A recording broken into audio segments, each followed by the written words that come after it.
कश्मीर का कौन सा राजा था वो जो बहुत पावरफुल माना जाता था? कश्मीर में देखिए कलकत्ता डायनेस्टी हुआ करती थी, वो चीन तक गया। जो हमें बोला जाता है ना कि जो हिमालय पहाड़ कोई पार नहीं कर सकता है, वो एक्चुअली पार किया था। ही वेंट, yes, उस समय जो तिब्बत की जो एम्पायर थी वो चीन से भी ज़्यादा मजबूत थी, उसे उसने हराया। तो सुग्रीव ने सारे वानरों को भेजा कि सीता जी खोजना है, तो कुछ को अब नॉर्थ में भेजा गया है। तो जो वर्णन है बहुत सटीक वर्णन उस जगह का। वायु पुराण में जो आर्कटिक और सब आर्कटिक रीजन का जो वर्णन है, आर्कटिक रीजन बोल रहा हूँ, साइबेरिया, उसका जो वर्णन है वो इतना सटीक है कि ऐसा हो ही नहीं सकता कि वो बंदा वहाँ जाके ना देखा हो। मेरे हिसाब से मैं बड़े गंभीरता से बोल रहा हूँ कि चोला ऐसा कोई डायनेस्टी भारत में हुआ ही नहीं है। दे वर द हाईएस्ट, मेरी नज़र में हाईएस्ट डायनेस्टी नंबर 1 में आएंगे।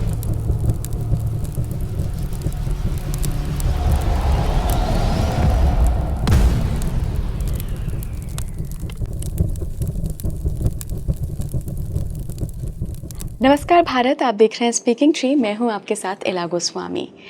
हमारे खास एपिसोड टाइमलेस सागा में आपका बहुत बहुत स्वागत है, जहां हम बात करते हैं हिस्ट्री एंड कल्चर पर। जी हाँ, आज इतिहास के कुछ ऐसे अनसुने पन्नों और ऐसे अनसुने राज को उजागर करने की कोशिश की है हमने, जहां पर हमने ऐसी बहुत बेहतरीन भारत की डायनेस्टीज़ यानी कि साम्राज्यों के बारे में बात की है जिन्होंने अरबों को बहुत सालों तक टक्कर दी, गेट कीपर के रूप में वहाँ डटे रहे कि आने नहीं देंगे तुम्हें भारत के अंदर। साथ ही हमने कश्मीर की एक ऐसी डायनेस्टी की बात करी है जो कि अनडिफीटेड थे, वहाँ के राजा जिन्होंने हिमालय को भी पार कर लिया। आप समझ रहे हैं, हिमालय का क्षेत्र जिसके बारे में कहा जाता है कि कोई नहीं चढ़ सकता था, और उस ज़माने में तो इतिहास आप समझ रहे हैं बहुत पुराना बता रही हूँ मैं, पार करके चीन तक पहुँच गए। अनडिफीटेड रहे वो राजा। इसके साथ ही हमने अशोक पर भी बात करी है। अशोक के बारे में जो भी इतिहास हम पढ़ते आए हैं वो कितना सही है, अशोक की क्या हिस्ट्री है, कहाँ उनके साम्राज्य के बारे में, उनके इतिहास के बारे में बातें बताई गई हैं। क्या अशोक वही अशोक हैं जो बचपन में हम पढ़ते थे? सारी चीज़ों पे हमने आज बात करी है। हिस्ट्री एंड कल्चर का बहुत बेहतरीन रहने वाला है ये एपिसोड, यकीन मानिए बहुत इंटरेस्टिंग है और आप बड़ी आसान भाषा में सारे साम्राज्यों को समझ लेंगे। तो बिना देरी करे मैं अपने मेहमान से मिलाती हूँ। मेरे साथ बहुत खास मेहमान जुड़ रहे हैं जिनका नाम है उत्पल कुमार, रनाउंड ऑथर हैं और उनकी बुक इस वक्त मेरे हाथ में है जो कि काफ़ी इंटरेस्टिंग है। तो इसमें से भी हम काफ़ी सारे पॉइंट्स पर चर्चा करेंगे। भारत की हिस्ट्री को चलिए आज मिलकर जानते हैं उत्पल जी से। बहुत बहुत स्वागत है सर स्पीकिंग ट्री पर। धन्यवाद सर। जैसा कि मैंने उनको बताया अपने दर्शकों को कि आज हम कश्मीर के सबसे ताकतवर राजा को जानेंगे। हिस्ट्री का कौन सा ऐसा राजा है जो सबसे ताकतवर था कश्मीर रीजन में, जिसने बहुत जगह ट्रेड भी किया, पूरा एक साम्राज्य बनाया और कश्मीर को एक कल्चरल हब बनाया। साथ ही हम बात करेंगे उस डायनेस्टी की जिसने न जाने कितने सालों तक अरबों को कड़ी टक्कर दी है। क्योंकि हम जनरली जब सुनते हैं ना, किसी को भी अपना इतिहास बताते हैं कि बड़ा ग्लोरी से भरा हुआ इतिहास है, एक काउंटर क्वेश्चन आता, अच्छा तो इतने आक्रमण कैसे हो गए, कैसे आ गए इतने आक्रमणकारी? बट मुझे लगता है उन्हें पता नहीं है कि हमने बहुत फाइट मारी है। बहुत ज़्यादा। इनफैक्ट हमने जितनी फाइट मारी और जितना हमने लड़ाई की है और उतना विश्व में कोई दूसरा एग्जाम्पल नहीं मिलता है। हमने 500 सालों तक अरब और जो तुर्क थे उनको अपने गेट पे रोक के रखा, 500 साल तक। और आप जब पर्सपेक्टिव में देखेंगे तो आपको समझ में आएगा कि प्रॉफेट मोहम्मद के मरने के 100 साल के अंदर इस्लाम यूरोप तक पहुंच गया था। फ्रांस का दरवाज़ा नॉक कर रहा था वो, और सेंट्रल एशिया, वेस्ट एशिया पूरा जीत चुका था। जो पर्शियन एम्पायर जो है, ईरानी एम्पायर, वो ध्वस्त हो चुका था। नॉर्थ अफ्रीका का मेजर पोर्शन वो जीत चुका था। सिर्फ एक ही फ्रंटियर था जहां उसे सफलता नहीं मिल रही थी, वो भारत थी। और ये इतिहास में बताया नहीं जाती है। और ये आप देखिए तो लोग बोलेंगे कि 712 में मोहम्मद कासिम आया, नहीं, पहला जो अटैक हुआ था मोहम्मद साहब के मरने के 5 साल के अंदर ही हो गया था, 637 में सिंध में। और उसके बाद 637 से लेके 712 जो कि कासिम का अटैक सिंध में होता है, उसके बीच में ऑलमोस्ट 12 अटैक हुए और सब में उनकी पराजय हुई और हम जीते। इवन मोहम्मद कासिम जब आए थे 712 में, वहाँ उन्हें जीत मिली थी।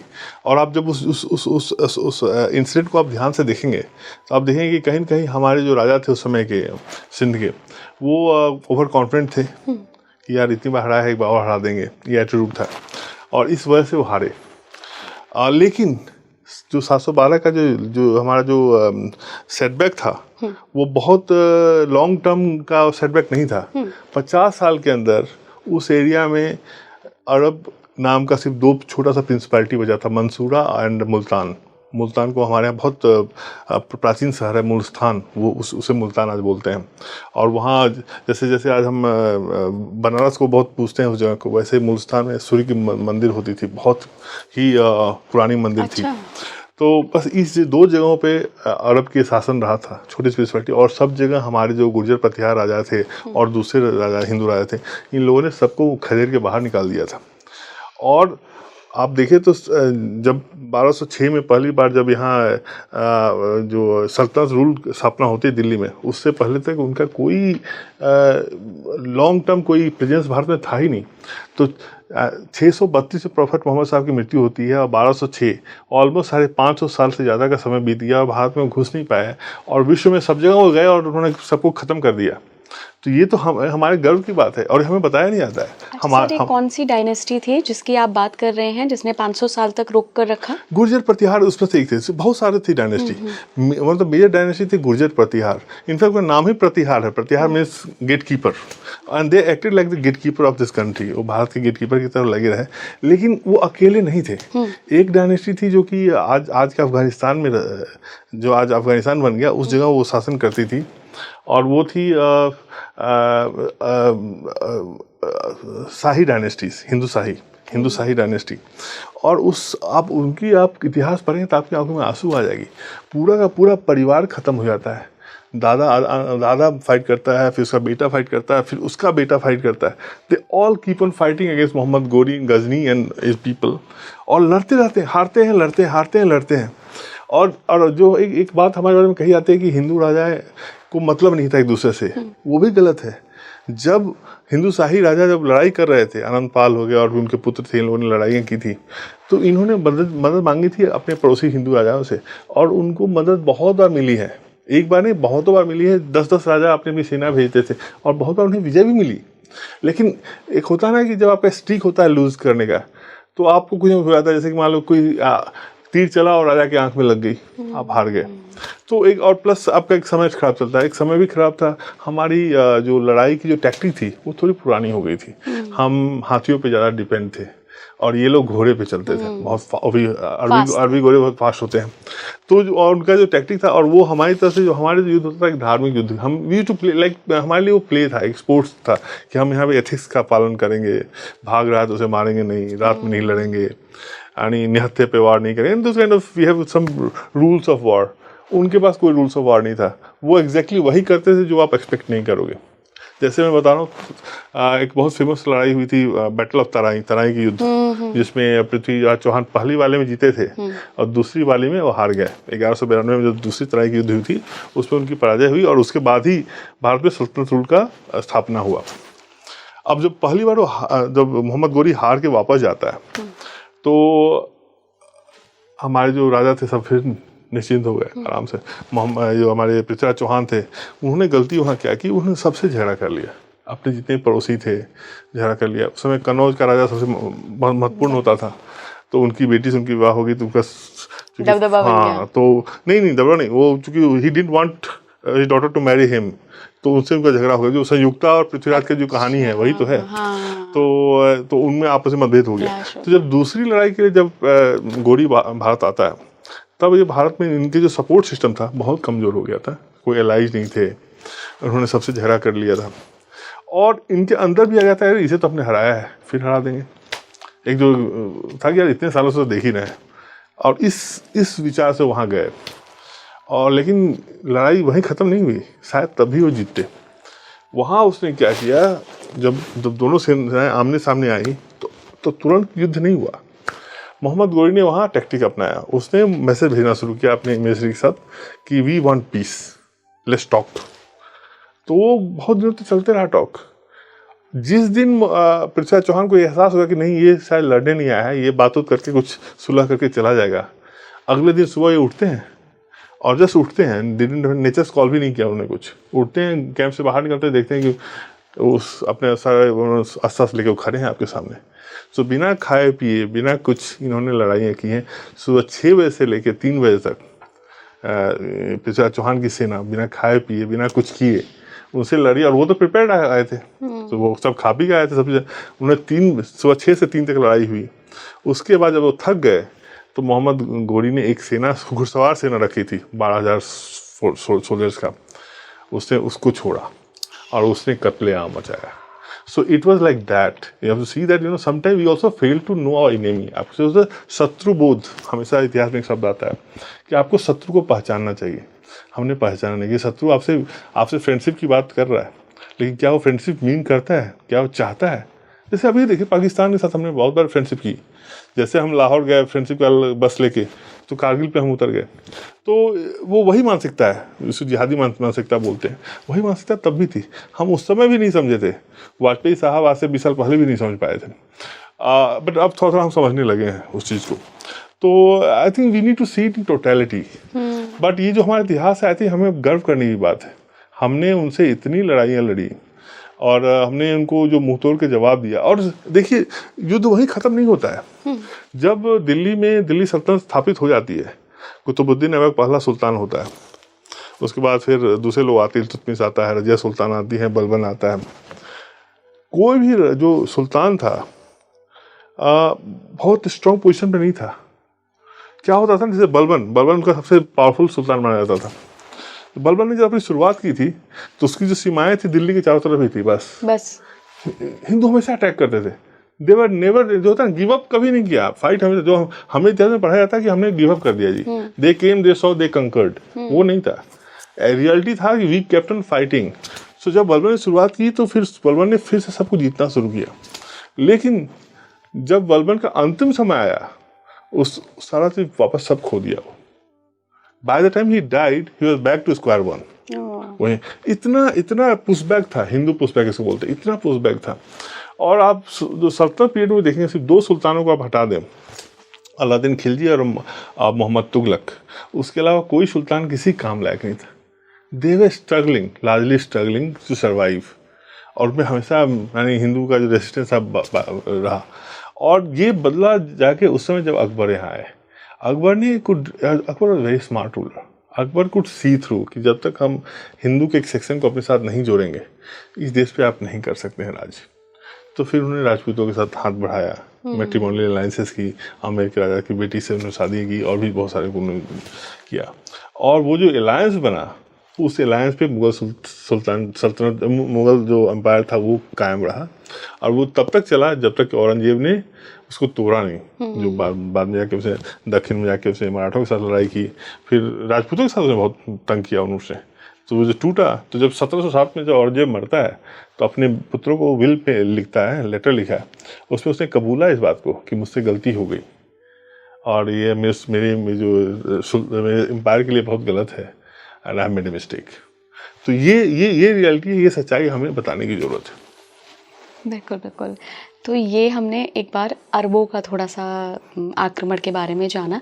कश्मीर का कौन सा राजा था वो जो बहुत पावरफुल माना जाता था? कश्मीर में देखिए करकोटा डायनेस्टी हुआ करती थी, बहुत ही यानी स्ट्रॉन्ग डायनेस्टी थी। और उनका इनफैक्ट मैं वर्णन, मैं आपको मैं एक पुस्तक में दिखाऊं तो उनकी जो डायनेस्टी थी ऑलमोस्ट पूरी नॉर्थ इंडिया फैली हुई थी। इंटायर नॉर्थ इंडिया में उन्होंने काम, इनफैक्ट आप उड़ीसा से लेके पूरा विंध्या तक उनका पूरा साम्राज्य था। और उनका जो प्रॉस्पेरिटी था, जस्ट ललिता देते हम या हाँ नो वही हाँ। तो जो उनका जो साम्राज्य था वो पूरा कश्मीर से लेके ईस्ट में आपको बंगाल और उड़ीसा से लेके आपको पूरा दक्षिण का एरिया लेते हुए गुजरात सारा था। और ललिता जी उनके सबसे बड़े रूलर थे और वो एक भी युद्ध नहीं हारे थे, एक भी युद्ध नहीं हारे। जो हमें भारत में बोला जाता है कि अलेक्जेंडर के बारे में, जो सिकंदर जो जीता वही सिकंदर, जो कहावत भी है, यदि सिकंदर से भी किसी बड़ा एक्सप्लॉइट किसी ने किया था तो ललिता आदित्य ने किया था। उसने ना सिर्फ भारत में अपनी जीत हासिल की, वो चीन तक गया। जो हमें बोला जाता है ना कि जो हिमालय पहाड़ कोई पार नहीं कर सकता है, वो एक्चुअली पार किया था। He went, वो एक्चुअली ही वेंट अक्रॉस। उस समय जो तिब्बत की जो एम्पायर थी वो चीन से भी ज़्यादा मजबूत थी, उसे उसने हराया। और वो आज का जो सिंजियांग रीजन है चाइना का, जहाँ वो आजकल बहुत तंग करते हैं, वहाँ मुसलमान बहुत हैं, उनको चीन बहुत तंग करता है, वो वहाँ तक पहुँच गया और वो वहाँ अनडिफिटेड है। दुर्भाग्य रहा कि उस समय आपको किसी ने उन्हें और उनके सेना को गुमराह कर दिया। आई थिंक लोग राज तलंगनी बोलता है कि इनेमी कुछ स्पाई लोग गए थे, उन्होंने उनको मिसगाइड किया और उन्हें जो डेजर्ट है, टकला मकान डेजर्ट है वहाँ एक, उसमें से बोला कि उधर पानी है, आप जाइए। जब वहाँ जाते हैं तो फिर पेरिस वो मर जाते हैं, कुछ पानी नहीं होता है। But look at the story, ये स्टोरी अलेक्जेंडर की स्टोरी से क्या कोई कम है? वो आदमी पूरे पहाड़ चीर के वहाँ तक जाता है। और लेकिन ये अलेक्जेंडर से बड़ी स्टोरी इसलिए है कि अलेक्जेंडर ने कोई एडमिनिस्ट्रेटिव काम नहीं किया था, अलेक्जेंडर सिर्फ लड़ाई किया था। इनका एडमिनिस्ट्रेशन इतना स्ट्रांग था कि उनके मरने के 20 साल बाद भी उनके साम्राज्य पे अटैक नहीं हुआ है कोई। उनके गायब होने की खबर सालों तक छिपाई रह गई कि क्या हुआ, नहीं है, आ रहे हैं। तो उनके नाम के डर से ही उनके पड़ोसी और दूसरे लोगों ने अटैक नहीं किया, रेबेलियन नहीं हुई, कुछ नहीं हुआ। इतना एडमिनिस्ट्रेटिवली उन्होंने कंट्रोल करके गए थे।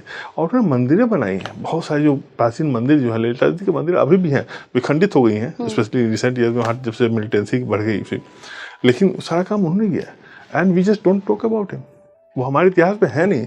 इस डायनेस्टी में किस डेटी की पूजा होती थी? ये हिंदू थे। सी कश्मीर तो सैविज्म का गढ़ हुआ करता था ना। शिव जो है, इनफैक्ट मैंने उसे वर्णन भी किया, जब आपको वहाँ की जो पढ़ने लिखने की परंपरा मैं आपको बताता हूँ। जब शंकराचार्य भारत दिग्भ्रमण कर रहे थे तो कश्मीर गए, तो कश्मीर में उन्हें एक लड़की मिलती है, छोटी सी लड़की, और वो लड़की उन्हें ज्ञान का पाठ पढ़ा के चली जाती है।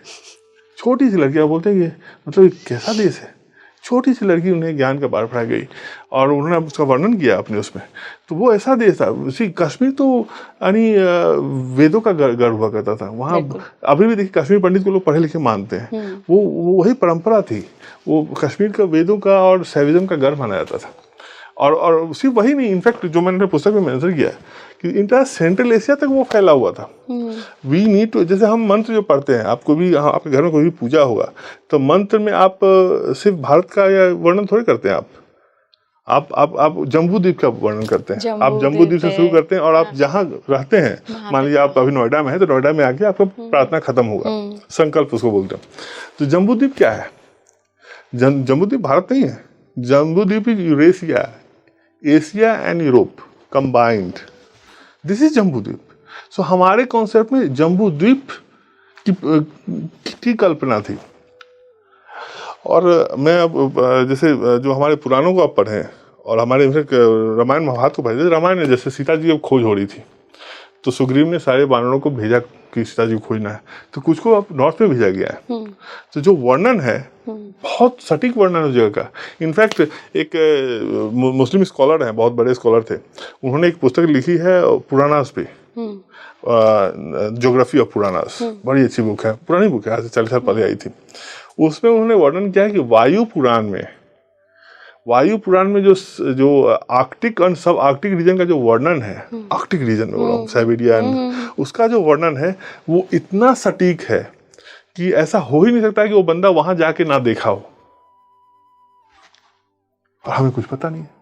कश्यप ऋषि भी तो गए थे वही। सो मतलब हमारे सारे ग्रंथों में वर्णन है। So I think we need to reclaim that kind of interesting.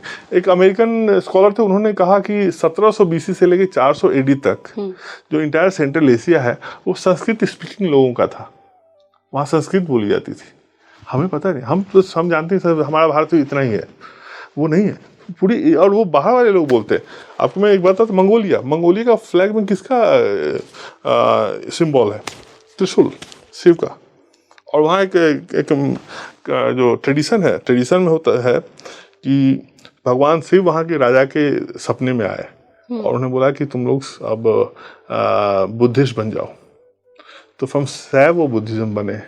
जो हमें बताया जाता है ना कि वो बुद्धिज्म बाहर गया था, उससे पहले हिंदुइज्म सब जगह गया हुआ था। हिंदुइज्म, आप जापान में जाएंगे तो जापान में आपको सरस्वती की, वरुण की, मित्र की, ये जो वैदिक जो भी गॉड्स हैं उनकी मंदिर मिलेंगी, जो भारत में नहीं मिल रही है। भारत में वरुण की मंदिर कहाँ है, सरस्वती की मंदिर कहाँ है, जापान में मिले। ये सब जगह हमारे फुटप्रिंट्स थे। हमारे सबसे बड़ा टेम्पल तो आपको बड़ा बदूर जो है वहाँ है, आपको Cambodia. So my point is कि हम जो हमारे जो फुटप्रिंट्स है बहुत दूर तक गए हुए थे। I think we need to reclaim that and accept it. और इसी में जो आपने कालकोटा करता था उनका बहुत बड़ा रोल था। ललितादित्य ने हिमालय कैसे पार किया, क्या स्ट्रैटेजी रही होगी, कुछ इसका वर्णन मिलता है? देखिए, कश्मीर का जो सेंट्रल एशिया से कनेक्ट पहले से है, जो हमें बचपन में पढ़ाया जाता है ना, एक बड़ी अच्छी इंटरेस्टिंग कहानी हमें बताई जाती है और किस तरह से आपके माइंड को इम्पैक्ट की जाती है कि आप शायद बहुत आप एम्बिशियस ना बने। एक बचपन में जब था अपनी क्लास में कहानियाँ सुनाई जाती थी कि हिमालय हमें दो चीज़ों से बचाता है, साइबेरिया से आने वाले ठंडे हवाओं से और नॉर्थ के आक्रमणकारियों से। बिल्कुल। अब ये देखिए, ऐसा भी तो हो सकता था कि शायद नॉर्थ वाले हमसे बच गए हो, हम चले जाते वहाँ। तो एक बच्चे को आप यदि ये कहानी बता रहे हैं तो बच्चे को आप बोल रहे हैं ना कि नहीं भैया तुमसे नहीं हो पाएगा, तुम you are bit inferior than them, limit कर रहे हैं। हाँ, आप उनसे लड़ नहीं पाओगे बेटा। So Himalaya saved you. The reality is that Himalaya was never a barrier for us. हमारे योद्धाओं के लिए, हमारे ऋषि मुनियों के लिए हिमालय कभी भी एक बैरियर नहीं था। और मैं वही बता, और इसका एग्जाम्पल ललिता देते थे। ललिता कश्मीर का सेंट्रल एशिया से पुराना वो है, कनेक्शन था। वो वहाँ ट्रेड होते थे, यहाँ से लोग वहाँ पढ़ने जाते थे। जो खोटान है, खोटान एक प्लेस है सेंट्रल एशिया में, आज चाइना में आता है। उसकी स्थापना अशोका के पुत्र ने की थी, कुत्सन ने। अशोक का पुत्र देश एशिया में क्यों स्थापना करेगा एक शहर का? क्योंकि संबंध थे, हम उस संबंध को भूल गए हैं। अदरवाइज अशोक का पुत्र देश में जाके कमी है क्या? कहीं कर ले। वो सेंट्रल एशिया क्यों जाएगा? सेंट्रल एशिया में वो और बहुत सारे, ये हो गया झारखंड हो गया, बहुत सारी जगह जहाँ की संस्कृत और वैदिक स्टडीज़ का वो सेंटर माना था। लोग और सब जगह से वहाँ पढ़ते थे और वो आज भारत का पार्ट नहीं है, आज वो उसका पार्ट है। इनफैक्ट मैं आपको एक इंटरेस्टिंग कहानी बताता हूँ। ये 2वीं शताब्दी ईसा पूर्व की बात है। चीन का सम्राट था, उसमें चीन वो था, इंसुलर था, बाहर जाता नहीं था, तो डर लगता बाहर क्या है। तो पहली बार उसने अपने एम्बेसडर को सेंट्रल एशिया में भेजा कि जाओ देख के आओ वहाँ क्या है। तो जाता है एंड ही वाज सरप्राइज्ड। वो दिखता है कि सब जगह चाइनीज माल मिल रहा है, बिक रहा है। तो पता किया तो देखा कि जो इंडियंस थे, स्पेशली ब्राह्मण्स, ये लोगों ने जाके चाइना से माल खरीद के सेंट्रल एशिया में ऑलरेडी बेच दिया है। This is our history. मतलब वी वर सो एंटरप्रेन्योर कि भैया हम चीन वाले को पता नहीं है उनका सामान हम सेंट्रल एशिया में बेच रहे हैं, एंड दे वर सरप्राइज। और वो पहले, आज चाइना क्लेम करता है हिस्टोरिकली कि सेंट्रल एशिया हमारा बैकड्रॉप, हमारा बैकयार्ड है। भैया इतिहास पढ़ो, वो भारत का बैकयार्ड है। और जब तक हम इस इतिहास को नहीं जानेंगे हम क्लेम भी नहीं कर सकते ना। हमको कॉन्फिडेंस तभी आएगा यार क्या बकवास करते हो यार। अच्छा, आपने कहाँ से ये सारी चीजें गैदर की, कहाँ से ये जानकारी हासिल की? ये सब है, ये एवरीथिंग इज अवेलेबल। सब चीज़, इनफैक्ट इंटरनेट के ज़माने में तो आपको पुराने पुस्तकें मिल जाती हैं। यानी आप कोई भी पुरानी पुस्तक आप खोजें किसी के नाम पे रिसर्च, आपको थैंकफुली मिल जाएगी। ना मिलेगी तो आप जाके you can find in some library also. But internet के ज़माने में it's very easy now, and thank God it has democratised world like anything. आपके लिए बस हुआ कि आप इंटरनेट कंप्यूटर ऑन किए, आप बस you should know where to go, वो आप पे है, आपको खोजना पड़ेगा। और क्या ऑथेंटिक है, क्या होता है ऑथेंटिक। तो आप थोड़ा सा पढ़ेंगे, आप कोई भी पुस्तक पढ़ते हैं, आप फिर आप फुटनोट्स पे जाते हैं तो आपको आइडिया लग जाता है ये बुक है। आप पेज फुटनोट में जाए तो आपको 10 बुक मिलेंगे, उन 10 को पढ़ेंगे तो 10 और मिल जाएंगी। So but you have to work for that, आपको वहाँ देखना पड़ेगा, and everything is available. The thing is we need to go and seek that out. Kashmir और नॉर्थ इंडिया की 2 डायनेस्टी पे तो हमने बात की और ये बड़ी तगड़ी डायनेस्टी थी आपकी बातों से मुझे लग रहा है। चोल कैसे थे? चोलों के बारे में हम इतना कम बात क्यों करते हैं? क्या वो बड़ी छोटी डायनेस्टी थी, जो मैं नहीं कहूँगी क्योंकि मुझे पता है बहुत ह्यूज डायनेस्टी थी, लेकिन हम बात क्यों नहीं करते? इसका रीज़न ये है कि हमारा जो इतिहास है, जो इतिहास हम पढ़ते हैं वो बहुत दिल्ली सेंट्रिक है। हमारे दिल्ली के नज़रिए से देखते हैं सब चीज़ को। इसीलिए आप मान लीजिए कि मुगल के सारे राजाओं को पढ़ लेंगे, हुमायूं को भी पढ़ लेंगे, जो हुमायूं दिल्ली में हार्डली 5 साल भी नहीं रहा है, वो भागता ही रहा, इंक्लूडिंग इन ईरान। उसके बारे में हम ज़्यादा पढ़ लेते हैं। बाबर के बारे में, जो कि 4 साल भारत में रहा है, उसके बारे में सब जान जाते हैं। हम औरंगजेब का पुत्र कौन है वो भी जानते हैं, लेकिन हमें चोला के बारे में जानकारी नहीं होती। और चोला को हम प्रेजेंट करते हैं कि वो रीजनल थे। अरे what is regional and what is main stream? एक डायनेस्टी जो कि दिल्ली से पालम तक छोटी हो जाए, मुगल का हुआ था औरंगजेब के मरने के 50 साल के अंदर वो इतनी छोटी हो गई थी, वो उसको आप एम्पायर ऑफ इंडिया बोलते हैं, मेन स्ट्रीम बोलते हैं। और एक चोला डायनेस्टी जिसका रीच मलेशिया, इंडोनेशिया, आज के मलेशिया इंडोनेशिया में उन्होंने जीता है। श्रीविजय एम्पायर वहाँ था, वहाँ वो जीते हैं जाके, इतना उनका रेंज है, और आप उसको रीजनल बोलते हो। तो I think we need to really open up. जो एक जो सेंस है ना कि हम साउथ को नहीं ड्यू देते, नॉट जस्ट साउथ, हम ईस्ट को भी नहीं देते। हम अहोम के बारे में कहाँ बात करते हैं, हम विजयनगर एम्पायर के बारे में कहाँ बात करते हैं, हम बस दिल्ली सेंट्रिक हिस्ट्री की बात करते हैं। दिल्ली में सल्तनत आया तो सल्तनत की बात कर लिया, आप उसके मुगल आए तो मुगल की बात कर लिया। I think we need to really expand, and ये देश बहुत बड़ा है और विविधता वाला देश है, तो सबको अधिकार है सबके इतिहास को लेने का। और जो जरूरी है, कमिंग टू चोलास, मेरे हिसाब से, मैं बड़े में गंभीरता से बोल रहा हूँ कि चोला ऐसा कोई डायनेस्टी भारत में हुआ ही नहीं है। दे वर द हाईएस्ट, मेरी नज़र में हाईएस्ट डायनेस्टी, नंबर 1 में आएंगे, मोर देन इवन गुप्तास। इसीलिए मैंने अपने पुस्तक में लिखा है। और यहाँ क्या होता है कि both nationalist and communist historian दोनों यहाँ मार्च खा जाते हैं। कम्युनिस्ट बोलता है कि गुप्ता डायनेस्टी, गुप्ता एम्पायर अच्छा था, बट गोल्डन पीरियड नहीं था। डी.एन. झा का स्पेशली कोट है वो। नेशनलिस्ट बोलते हैं कि नहीं, this was the golden period, but then they stop and they, उसके बाद डिक्लाइन शुरू हो जाता है। मेरी रीडिंग बोलती है कि डिक्लाइन के बाद शुरू नहीं होता है, उसके बाद करकोटास आते हैं। जो मैंने करकोटा को बताया, वो क्या छोटी डायनेस्टी का काम है, इसे ह्यूज। पल्लवा आते हैं, पल्लवा डेक्कन में काम किया, उनका रीच, उनका ग्लोबल रीच है। उन्होंने कितने डायनेस्टी को सेंट्रल साउथ ईस्ट एशिया में उनके ब्रांचेज वहाँ गए, हम उनके बारे में कुछ नहीं जानते हैं।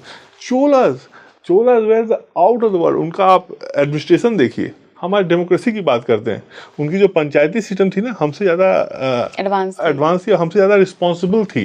जैसे उस समय के ज़माने में, यदि मैं जो वहाँ के पंचायत सिस्टम का मान मेंबर हूँ, तो मेरे बेटे नहीं मेंबर हो सकते हैं, मेरा भाई नहीं हो सकता। This kind of laws were already made and by laws were. जो आज हम डेमोक्रेसी की बात करते हैं, उसके रूट्स ऑलरेडी चोलास के समय में थे हमारे पास। हम जानते नहीं, हम बात नहीं करते। उनका जो आर्किटेक्चर आप जाके देख लीजिए, यानी राजराजेश्वर मंदिर जो है, कितना बड़ा मंदिर है, और सब मंदिर कहीं नहीं है, यानी जो इंटीग्रेटेड वर्क है। And coming to their political this thing, Rajendra Chola ने वहाँ से लेके पूरा आपको आंध्रा, उड़ीसा, बंगाल, ये सब जीतते हुए गंगा नदी पे गए। उनको गंगा का पानी चाहिए था क्योंकि वो शहर बना रहे थे, उनको कॉन्सेंट्रेट करना था। वो सिर्फ पानी के लिए वहाँ गए, गंगा जल लेके वापस आए और उन्हें डाला। तो ऐसे राजा थे। और सेम उन्हीं, वही राजेंद्र चोल ने ही बाद में फिर साउथ ईस्ट एशिया में अटैक किया। वहाँ ट्रेड का रीजन था, ये लोग ट्रेडिंग, बहुत एडवांस ट्रेडिंग हो रही थी उस समय भारत से। इधर नॉर्थ से क्या ताल्लुक था इनका? नॉर्थ से मतलब ताल्लुक in the sense they just went there to win, and वो उनको गंगा चाहिए था। अदरवाइज उनका बहुत डीप वो नहीं गए थे नॉर्थ में, बहुत डीप, क्योंकि उनका मेनली रीजन था वो they want to control the trade. जो साउथ ईस्ट एशिया का जो ट्रेड था ना, बहुत इंपॉर्टेंट था, चाइना से डील करता था वो। और जो अटैक था ना, वो इसीलिए हुआ था कि जो श्रीविजय एम्पायर जो था साउथ ईस्ट एशिया का, वो चाइना के ट्रेड में मोनोपोली चाहता था। तो इन्होंने अटैक करके उस मोनोपोली को हटाया और चाइना के ट्रेड से डायरेक्ट कांटेक्ट इनके किया, ताकि वो ट्रेड बहुत ही विशाल ट्रेड था, बहुत ही बड़ा ट्रेड था, यानी डिफरेंट लेवल ऑल टुगेदर। और वो जो अटैक हुआ था, वो it was so well planned. आप सोचिए, आज से 1000 साल पहले, जब कोई सैटेलाइट नहीं है, कुछ नहीं है, उन्होंने इतना वेल प्लान अटैक किया, और स्विफ्ट था, किया, विद इन अ वीक खत्म हो गया, जीत गए, वापस आ गए। उससे पहले कभी हुआ नहीं है वो। उसके बाद ये काम सिर्फ ब्रिटिश ही कर पाए। जो ब्रिटिश एम्पायर जो बोलते हैं कि sun never set in the British empire, वही कर पाए थे उनके 800 साल बाद, 700 साल बाद। तो ये हमारी एम्पायर थी, and we have to claim that, we have to say that they are the best. Gurjara Pratihara और चोला का टाइमलाइन क्या सेम था? गुर्जर प्रतिहार चोला का कुछ हद तक करता है मैच, बट बहुत हद तक नहीं। यानी चोलाज ऑलमोस्ट लाइक 1112वीं शताब्दी तक भी जाके उन्होंने 11th-12th सेंचुरी भी उन्होंने रूल किया था, तब तक गुर्जर प्रथा खत्म हो गए थे। हाँ 11 तक थे, 8 से 11। हाँ। तो लेकिन ये चोला का टाइम लेंथ बहुत बड़ा है, मतलब बहुत लंबे समय तक उन्होंने रूल किया है। लेकिन ये है कि हाँ, और दोनों अलग अलग गेम थे। उनका बेसिकली जो एरिया ऑफ वर्क था गुर्जर प्रथा का, वो नॉर्थ वेस्ट इंडिया था, तो इसीलिए वो उस पार्ट को गार्ड करते थे। इनका लार्जली साउथ था, तो साउथ में वो अटैक नहीं था। और ये बहुत बड़ा देश, बहुत बड़ा है। पर कम्युनिकेशन क्यों नहीं होता था दोनों के बीच? कम्युनिकेशन ऐसा नहीं, कम्युनिकेशन नहीं था। तो अरब आए तो ये क्या कर रहे थे चोला? उसी एक तो था कि देखिए, एक जो हम हारे क्यों थे, जो मैंने बोला भी कि हमें सेंस ऑफ इनिमी नहीं थी कि हमारे शत्रु कौन है। युद्ध अटैक उससे पहले भी हुए थे। उससे पहले जो अटैक करते थे वो इस्लामिक फोर्सेस नहीं थे, वो जो थे मतलब शक थे या फिर कुशान थे, वो हमारे ही जो कल्चरल कंटिन्यूम के पार्ट थे। यानी जब वो कुशान भारत में नहीं भी आए थे, जब वो आपको अफगानिस्तान में सबसे पहले थे, तभी वो शिव की पूजा करते थे, शैव थे वो, तो भारत के कल्चरल कंटिन्यूम के पार्ट थे, तो वो इजीली वो यानी एसिमुलेट हो गए। ये एक डिफरेंट वर्ल्ड व्यू था, उनको पता नहीं था कौन है। सो इन्होंने रिएक्ट समझने में बहुत टाइम लगा, दे नेवर, और ये समझने में मतलब वही नहीं, उसके बाद भी हम नहीं समझे। It almost took years to understand your enemy. शत्रु भाव जो मैं बोलता हूँ, शत्रु भाव का अभाव इस देश में रहा है शायद, इसीलिए वो इतनी लंबे तक स्ट्रगल भी चला। और जैसे आपने शत्रु को समझ लिया, जो शिवाजी ने समझा, तो आप देखिए पलट गया कि then you started playing with by the enemy's game. Enemy अच्छा ऐसे करता है, तो अब शिवाजी का देखिए, शिवाजी की सेना क्या थी, फास्ट थी, एजाइल थी, छोटी थी, लीन एंड ये थी, भाई अटैक किया निकल गया। और उससे पहले हमारी सेना क्या थी, हाथी होते थे, 100 हाथियाँ हैं, उसके पीछे खाना बनाने वाले जा रहे हैं, 2-4 ड्रम पीटते जा रहे हैं, वाइफ को भी आप लेके जा रहे हो, तो मतलब वो इतनी हैवी हो जाती थी। और वो अरबी घोड़े पे आते थे, अटैक करते हुए निकल जाते थे, और ये लोग देखते रहते थे क्या हुआ क्या हुआ। So they were not prepared for that. The moment Shivaji realized it and used it, game पलट गया। मराठा तभी मराठा जीते। इस देश को यदि ब्रिटिश ने किससे लिया है, तो मुगलों से नहीं लिया, मराठा से लिया था। तो ये I think we need to know. आजकल एक फिल्म बहुत चल रही है, छावा। ये तो मैं इनफैक्ट ये मैं हमेशा बोलता हूँ कि छावा तो आनी थी, क्योंकि क्या होता है कि इस देश में हमने बहुत सालों तक मुगल आजम तरह की फिल्में बनाई हैं, जिसमें कि हमने एक नैरेटिव सेट किया, जिसमें कि मुगल्स वेर गुड एंड वो सबको लेके चलते थे। बट प्रॉब्लम है कि हमारे देश की ओल्ड ट्रेडिशन बड़ी स्ट्रॉन्ग है। जैसे आप महाराष्ट्र में चले जाएं, उस एरिया में, तो वहाँ जो होता है ना, ओल्ड ट्रेडिशन अभी भी है। जो लोग गाने वाले हैं, वो लोग अपने बात करेंगे, या लोग आपस में, उनकी कम्युनिटी बॉन्डिंग बड़ी स्ट्रॉन्ग है। उनमें जो सेंस ऑफ ग्रीवियंस है about Mughals is always there. यार उन्हें संभाजी के साथ किया, गलत किया, आप और हम ना जाने, वो जानते हैं। तो हम उसे ऊपर से दबा दें in the name of communal immunity, वो वहाँ दब नहीं पाता है, और वही निकल के आता है। और चूंकि अभी एक नैरेटिव है नेशनलिज्म का, तो अभी अक्रॉस इंडिया उसकी गूंज हो जाती है। तो छावा उसी का एक प्रतीक है। मराठा साम्राज्य को दिखाया है। जी। मराठा साम्राज्य उस टाइम पे कैसा था जब अंग्रेज आए? देखिए, मराठा शुरुआत बड़ी अच्छी की थी। मराठा शिवाजी की दूरदर्शिता है कि उन्होंने देखा जो कमी थी समाज की, उन्होंने उसको देखा और उस हिसाब से अपनी सेना को बनाया। जैसे देखिए, बहुत कम बात की जाती है मराठा के बारे में, उनकी नेवी थी, और मराठा की नेवी इतनी स्ट्रांग थी कि 50 सालों तक ब्रिटिश सेना को हराती रही, ब्रिटिश नेवी को। इस देश में हमें बोले जाते हैं कि हमारी नेवी नहीं होती है। 50 सालों तक मराठा नेवी ने ब्रिटिश नेवी को हराया। एक बार तो ऐसा हुआ कि ब्रिटिश और पुर्तगाली साथ आए, उनको भी हरा दिया। सो ये ऐसी थी, और ये शिवाजी का कमाल था, शिवाजी की विजन था। यानी कान्होजी आंग्रे उसके जनरल थे नेवी के, he was the main person fighting. Kanhoji Angre वो शिवाजी के जनरल थे। अच्छा। जो कि नेवी हैंडल करते थे। तो उनके अंडर में ही आगे बढ़ी। लेकिन विजन था शिवाजी का। शिवाजी ने उसमें विजुअलाइज किया कि हमें फोर्ट्स चाहिए। अब मराठा क्यों नहीं हारे? आप देखिए, मराठा के पास सेना बहुत छोटी थी। शिवाजी ने फोर्ट्स बड़े स्ट्रेटेजी जगह बनाई थी। अभी भी आप जाए ना महाराष्ट्र में, आप देखिए फोर्ट्स ना पहाड़ एकदम ऊपर है, आप वहाँ चढ़ ही नहीं पाएंगे। 10 आदमी ऊपर चढ़ जाए और नीचे 1 लाख लोग रहे, ना चढ़ पाएंगे ऊपर। उन्होंने फोर्ट ऐसे बनाए थे, और एक नहीं, दर्जनों ऐसे फोर्ट्स बनाए स्ट्रेटेजिक प्लेसेस पे, कि जैसे हम मान लो हारने लगे, चले गए ऊपर, आओ, तो अब उस हवेली में कौन जाएगा, तो no one is to go there. और उन्होंने वही नहीं, उन्होंने जो बीचेज हैं, वो तो समुद्र किनारे पे, वहाँ भी उन्होंने स्ट्रेटेजिकली फोर्ट्स बनाए थे। तो जब भी थोड़ी सी रिवर्स कुछ आती थी नेवी की, वो फटाक उसके अंदर घुस जाते थे वो। सो it was very strategically made, और ये शिवाजी का विजन था। शिवाजी को ये विजन कहाँ से मिला? ये तो ये तो कुछ तो आप पाते हो, कुछ आप सीखते भी हो। लाइक आप देखिए, not Shivaji, I will look at Akbar. Akbar illiterate था, अनपढ़ था, ही वाज एक्चुअली अनपढ़, लेकिन वो समझता था चीज़ों को। उसने इतनी जल्दी समझ ली कि देश में आप मिलके ही आगे बढ़ सकते हो, लड़के नहीं। तो उसने मुगलिया साम्राज्य बना दिया। तो शिवाजी भी ऐसे ही थे। शिवाजी की, उनकी माँ बहुत समझदार थी, जीजाबाई। उनका बहुत योगदान, उनके गुरु जो थे, उनके गुरु बहुत ही जो दूरदर्शी थे। इन लोगों ने उनको सेव किया। एक जो हिंदुत्व की जो सेप है ना, हिंदवी स्वराज की, वो उनको दिखाया। उनको शत्रु बोध का भी एक उन्होंने विचार दिया। तो उनको बहुत बचपन से सही गाइडेंस में उनको रखा गया। ये जो दोनों माँ और गुरु का जो रोल था, बहुत इम्पोर्टेंट है। तो वहाँ से उसका पर्सनली भी वो बहुत जल्दी फास्ट लर्नर जो बोलते हैं, बहुत फास्ट लर्नर थे, you to learn very fast, और बहुत स्मार्ट थे, एंड वेरी यानी क्या बोलते हैं, सिचुएशन से अडॉप्ट करते थे। अब जैसे जो आदमी वहाँ फंस गया, वो आगरा फोर्ट में, वो जेल में डाल दिया था ये औरंगजेब ने, तो अब कैसे भागेंगे? तो उन्होंने भाई वो फूल वाले उसमें घुस के माँ बेटे और बाप दोनों वहाँ से भागे फोर्ट से। लेकिन उन्होंने सीधा रास्ता नहीं लिया।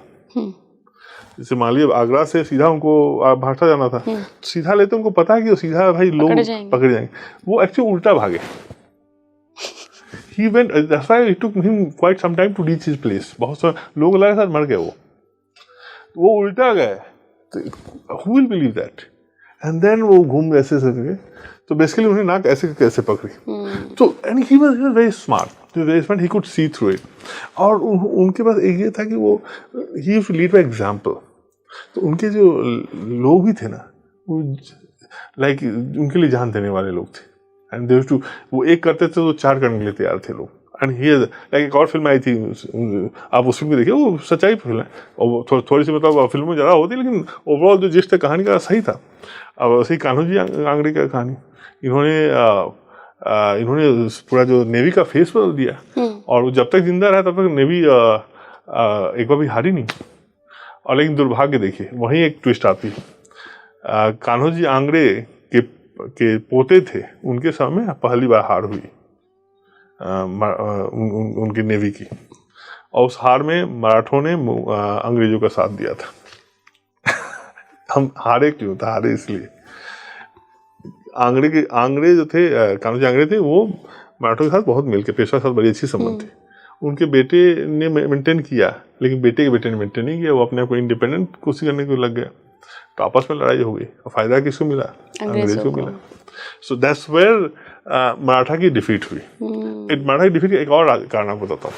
देखिए, जैसे लोग बोलते, बहुत लोग क्वेश्चन करते हैं कि इस देश में तो भाई अंग्रेजों ने मुगल से लिया था। तो मैं हमेशा बोलता हूँ कि मुगल से लिया होता तो ये जो अहमद शाह अब्दाली जब भारत में अटैक किया था, तीसरी पानीपत की लड़ाई हुई थी 1761 में, उसमें फिर मुगल जाते लड़ने के लिए। पानीपत तो यही है, दिल्ली के पास है।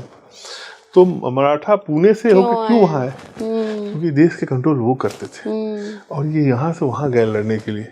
लेकिन उस युद्ध को देखे तो आपको समझ आया कि मराठा क्यों हारे।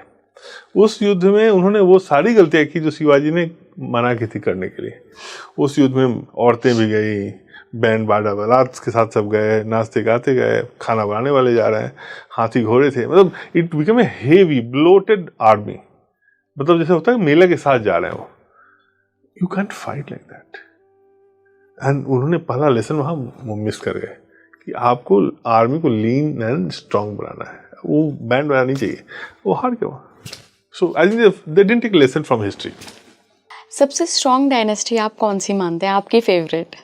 As a child, I used to love Mauryas. Maurya dynasty. मैं इसलिए कि उसमें बहुत नॉट जस्ट मैं कि अशोक मेरे फेवरेट है। अशोक मेरे फेवरेट नहीं है, मैंने पुस्तक में लिखा है Ashok is not great for me, but Maurya dynasty एक अजीब सा चार्म है। उसमें चंद्रगुप्त मौर्य हैं, उसमें चाणक्य हैं, एक डायनेस्टी जो कि स्क्रैच से निकल के आती है। यानी तो मेड बाय चाणक्य, वो चाणक्य का विजन था। तो एक ऐसा जो एक ज्ञानी आदमी, एक पंडित आदमी जो कि मतलब उनको अभी 5 लोग मिलकर खत्म कर देते, उस आदमी को के अहंकार को धनंजय जो नंद राजा था उसने ललकारा और उस आदमी के अकेले दृढ़ ने उसने उसको खत्म कर दिया। He created someone like Chandragupta Maurya out of nothing, nothing, वैसे ही था। देखा, स्पार्क देखा, अपने विंग में लिया और गाइड किया। तो एक ऐसी डायनेस्टी है। और जो चाणक्य की जो अर्थशास्त्र है आप पढ़िए, मतलब आपको कूटनीति का सारा सार वहाँ मिल जाएगा। आपको धार्मिक रूप से किस तरह से स्टेट चलाना है वो सब आपको वहाँ मिल जाएगा। जैसे एक बहुत ऑफ रिपीटेड, जैसे मैं हमेशा जो स्टडीज पे लिखता हूँ, मेरा आर्टिकल मेनली फोकस लार्जली वही ऑफ लेट है। उसमें एक लाइन है, आपका जो नेबर है एक राज्य का, आपका इमीडिएट नेबर है वो आपका मित्र नहीं हो सकता है। ये अर्थशास्त्र में लिखा हुआ, लेकिन उसका जो नेबर होगा वो आपका मित्र हो सकता है। अब देखिए भारत में हमारा इमीडिएट नेबर कौन है? पाकिस्तान है, मित्र नहीं है। अफगानिस्तान हमारा मित्र हो सकता है। ऊपर चले जाइए चाइना, मित्र नहीं है। उसके ऊपर चले जाइए तो रशिया, और मित्र हो सकता है। सो अब कितना ज्ञान का सूत्र है। और अब अर्थशास्त्र में उसके अलावा और भी चीज़ें कि किस तरह धार्मिक यानी किस तरह से राज्य को चलाना है। जो आज हम बात करते हैं ना, मिनिमम गवर्नमेंट मैक्सिमम गवर्नेंस, इसकी जो रूपरेखा आपको अर्थशास्त्र में मिलेगी। अर्थशास्त्र में क्लियर करेगा जो ट्रेड करना है उसमें राज्य का कोई रोल नहीं है। राज्य का काम सिर्फ है, स्टेट का काम सिर्फ है प्रोटेक्शन देना, कोई गलत हो तो उसको रोकना, इंटरनेशनल अफेयर्स में वार को देखना, दैट्स इट। मैं आपसे गलत करूँगा तो आई विल इंटरवीन, अदरवाइज आपको कोई रोल नहीं है कि मैं आपसे कैसे डील कर रहा हूँ। प्रॉफिट वाज लव्ड, लेकिन कॉन्सेप्ट है हमारे धर्मशास्त्रों में, लाभ प्रॉफिट इज गुड, लोभ greed that is bad. And this is where our concept, जो धार्मिक कॉन्सेप्ट है वो कैपिटलिज्म से, कैपिटलिस्ट और से डिफरेंट है। कैपिटलिज्म से कि ग्रीड इज गुड, वी से grid is bad but profit is good. जो हमने पोस्ट इंडिपेंडेंस क्या किया कि हमने प्रॉफिट को भी बैड बना दिया। Profit is good and that's what makes us entrepreneur ना, एंटरप्रेन्योर तभी होते हैं। So that's why I loved Mauryans. Also from Mauryans I take lesson because somebody like Ashoka is a very good learning experience for me. अच्छा, अशोका के बारे में क्या लिखा है आपने? Yeah, Ashoka, I said Ashoka was not as great as he's made out to be. Ashoka का greatness को नेहरू ने मैग्नीफाई किया। नेहरू को अशोक बहुत पसंद है। अच्छा। तो अपनी चिट्ठी में जो अपनी पुत्री को चिट्ठी लिखा करते थे, लेटर टू हिज डॉटर, बहुत पुस्तक भी आई है, तो उसमें अशोक के बारे में बहुत विस्तृत होकर बहुत डिटेल में लिखा करते थे कि अशोक का राज्य ऐसा है, I want my state to be like his state. So इसीलिए जो पोस्ट इंडिपेंडेंस जो हिस्टोग्राफी है वो प्रो अशोकन थोड़ी बन गई। और आप देखिए तो जो हमारे जो स्तंभ है, वो जो हमारी एम्ब्लेम्स है वो भी अशोका से आई है सब चीज। So Ashoka have been largely from there and this is where the myth started coming कि अशोका द ग्रेट। अशोका हमारे कॉन्सेप्ट में यदि ग्रेट होते तो अशोक को हम भूल के हुए।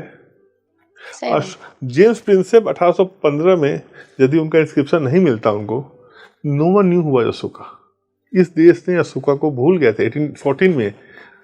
आज से 111 साल पहले नहीं, 211 साल पहले नो वन न्यू हुआ Ashoka was if was so great. Why did we forget? हम इसीलिए भूल गए थे कि हमारे धार्मिक कॉन्सेप्ट में Ashok was not great. And मैं एक एग्जांपल देता हूँ आपको। एक जैसे बोला जाता है, एक मिथ है कि अशोक ने कलिंग युद्ध के बाद जो उसने 1.5 लाख लोग मरे, तो उसके पश्चाताप में प्रायश्चित के रूप में वो बहुत ग्लानि हुई और वो बौद्ध धर्म को एक्सेप्ट किया। द रियलिटी इज कि ऐसा नहीं था, वो ऑलरेडी बौद्ध था। ये सब मानते हैं, रविंद्रनाथ थापर ने भी अपनी पुस्तक में उसको माना है कि he was already A Buddhist. वो जब कलिंग युद्ध में गए थे तो वो बुद्धिस्ट गए थे। सो ये मिथ है। जब वो बुद्धिस्ट हो भी गए, जब कलिंग जीत भी लिया, तो ऐसा नहीं कि उन्होंने सब खत्म नहीं किया, उसके बाद लड़ाई नहीं की है। 18,000 आजीविका को उन्होंने बंगाल में मरवाया। 18,000 आजीविकास were killed at his orders. एक इंसिडेंट है जो कि मेंशन है अबाउट, एक जैन आर्टिस्ट है पाटलिपुत्र में, वो बुद्ध की वो तस्वीर बनाता है, पेंट करता है, और उसमें दिखाता है कि जो बुद्ध है, जो जैन तीर्थंकर हैं, जो महावीर तीर्थंकर थे, उनके 24 तीर्थंकर होते हैं, तो उनको प्रणाम कर रहे हैं बुद्ध। सो अशोक गॉट एंग्री, कैसे बनाया, उसने क्या किया बताया, जो वर्णन जो इतिहासों में लिखा गया उस समय के, उसने उसको और उसके परिवार को घर में बंद कर दिया और घर पे आग लगवा दी। And after that he told his army कि जितने भी आप लोगों को मारोगे, आप एक कितने सर लेके आओगे जैन का, सबको एक गोल्ड कॉइन मिलेगा हर एक हेड पे। As fate would have it, उसका अपना भाई एक तीसरा था, ही गॉट किल्ड, वो बुद्धिस्ट बन गया था, तो बाय मिस्टेकन आइडेंटिटी होता है ना, ही गॉट किल्ड। लोभ में भाई सबको सिक्का चाहिए, तो सुमा दे, जब वो मरा तो फिर वो ये बंद हुआ, ये मैं क्या कर रहा हूँ। So how can this man be great? Now from another philosophical level, I will say that इस देश में is in this system well, कि मुझे जो मन करता है मैं फॉलो करूं। जैसे हमारे यहाँ सिस्टम है कि आपको मान लो बुद्धिज्म पसंद है, बुद्धिस्ट बन गया, मुझे जैन है मैं जैन बन गया, मेरे पुत्र को मान लो चारवाक पसंद है, चारवाक रह गया, तो उसको कुछ पसंद नहीं है, ही डजंट बिलीव, एथिस्ट हो गया, चारवाक ही एथिस्ट, वो एथिस्ट हो गया। This system is better than to have one system कि नहीं आपको यही बनना है। आप देखिए उससे पहले Chandragupta Maurya died as a Jain, Bindusara was either Hindu Brahmin या फिर एक और थे, वो थे, and his son was Buddhist. Look at the kind of liberal values, एक ही परिवार में वो चल रहे। This was a good in that way. तो चंद्रगुप्त मौर्य इज बेटर ना, ही अलाउड दैट फ्रीडम, आपको जो करना है, what you feel like you have it. Ashoka what tried to do, but tried to superimpose Buddhism. Buddhism is bigger, greater religion. Now this goes against the notion of our tradition. हमारे tradition में कोई एक value system नहीं important है, everything important, सब सही है हमारे लिए, सारे रास्ते सही हैं, सब ईश्वर के पास ही जा रहे हैं। Ashoka tried to do this path is more beautiful. That was against our value system, and that's why he was forgotten. इस देश में तो राजा भोज को कोई नहीं भूला। You know this story, and Raja Bhoj was not very big emperor, बहुत बड़े emperor नहीं थे, पर उन्होंने जो काम किया, people remember for that. You know, हर एक गांव में कहावत है ना, राजा भोज गंगू तेली का कहा। Why? Because the work he did. हमारे यहाँ वाल्मीकि और व्यास को लोग नहीं भूले, क्यों नहीं भूले?